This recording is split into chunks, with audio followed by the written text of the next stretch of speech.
tell them check out the blog, bro. YouTube channel called MKO. It's pugilism, boxing algorithm. M stand for Marvin and Kevin's initials KO. Yeah. What's good, ladies and gents? Welcome to the MKO Pugilism Boxing channel, where we talk all things boxing. Remember to like, subscribe to this channel, hit the bell notification, and always, comment, give us your thoughts below on the contents of the videos, what you think about the situation. So right now I'm going to speak to you about Fabio Wardley versus Richard Lartey out of Ghana.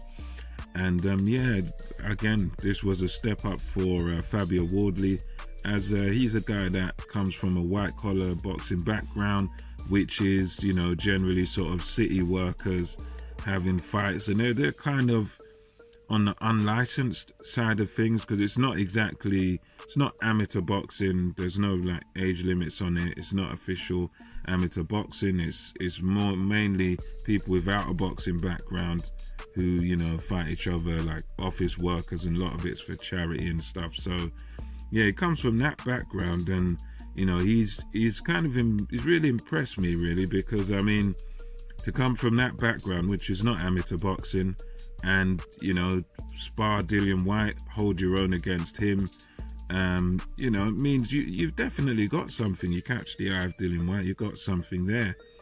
And yeah, he impressed in his last fight also. And this one was a bit of a step up, because Richard Lartey, he's given Daniel Dubois trouble. He wobbled Daniel Dubois. He went in there with Nathan Gorman, took Nathan Gorman the distance, in his Nathan Gorman's last fight on BT Sports. So this is a guy that tends to be tough, durable, and he's only lost to Dubois and Gorman, as far as I know. And yeah, he come in there, and obviously it's about step up for Wardley, give Wardley some rounds.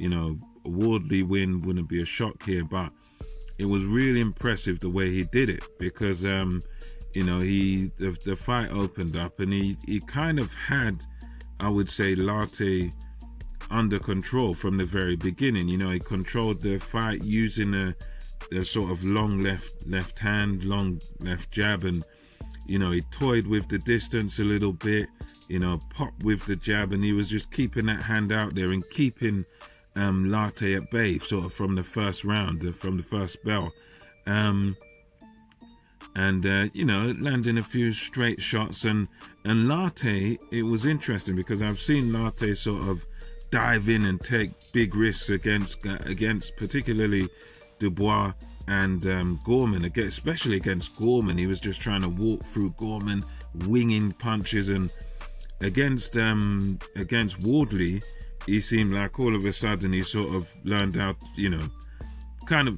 to box, for lack of a better term, because he was more cautious. He was sort of trying to be careful and sensible. I mean, he wasn't landing anything against Wardley, but he was hesitant to come in there. So I don't know if he felt the power or felt the pop of the punches, but Wardley had him under control a lot easier than sort of Dubois and Gorman did. Wardley sort of had him under the cosh from round one, and that was without sort of throwing loads of punches. It were just simple things, keeping the left hand out there, stiff jab, right hand, keeping it quite simple and straightforward. And Wardley was just quite sensible in what he done, and just completely sort of outboxed him.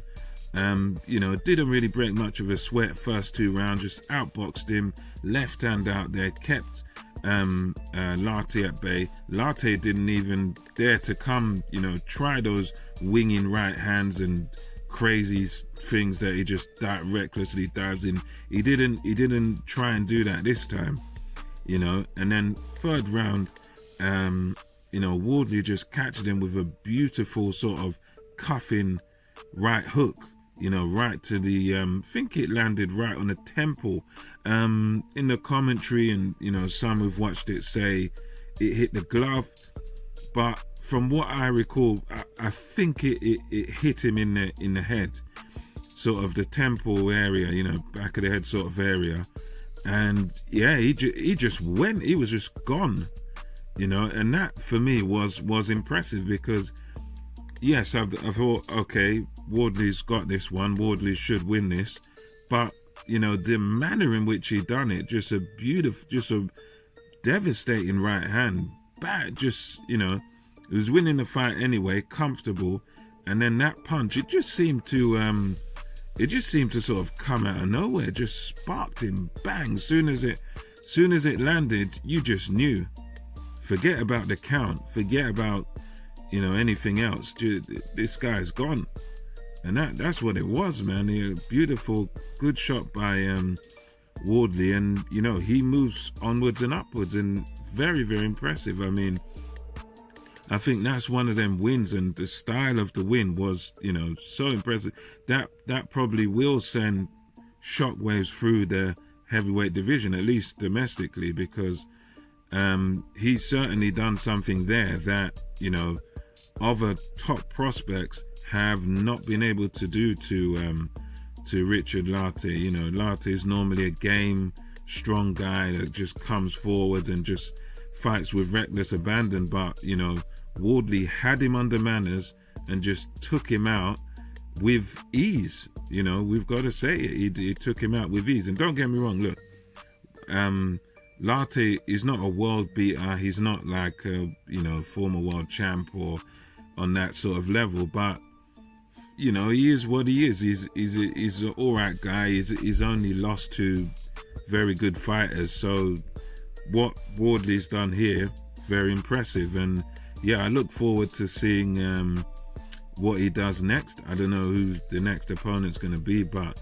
I'm sure Dillian Whyte is going to be, I get the feeling he's going to be quite ambitious with Wardley, and you know, throw him in there with another sort of tough guy, maybe someone never been stopped or whatever, and you know, we'll see what happens with Wardley. But for now, very impressive, great knockout win for him.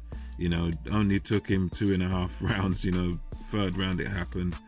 And yeah, until next time, that's my thoughts. Leave your thoughts in the comment section. And till next time, it's MKO Pugilism, over and out. I'll catch you on the next one.